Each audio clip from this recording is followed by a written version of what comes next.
இந்த வீடியோவில் எஸ்ஐ எக்ஸாமில் ப்ரீவியஸ் இயரில் கேட்ட ஒரு மேக்ஸ் கொஸ்டின் தான் பார்க்க போகிறோம். இந்த கொஸ்டின் பாருங்கள், மேட்ரிக்ஸ்லேருந்து வந்திருக்கு.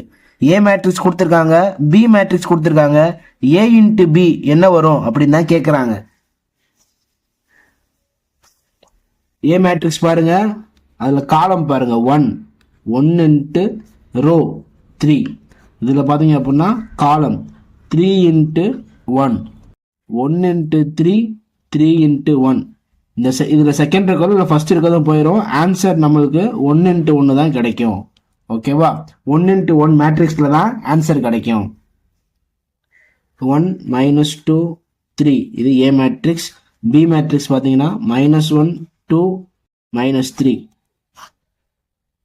இதை இப்படி மல்டிப்ளை பண்ணணும். ஓகேவா? 1 into -1 -1 -2 into 2 -4 3 into -3 3 into -3 -9. So இதை ஃபுல்லாக ஆட் பண்ணோம் அப்படின்னா -14. 1 இன்ட்டு 1 ஒரு ரோ ஒரு காலம், ஒரு காலம் ஒரு ரோல தான் ஆன்சர் கிடைச்சிருக்கு. -14 தான் இதுக்கு கரெக்டான ஆன்சர். தேங்க்யூ ஃபார் வாட்சிங்.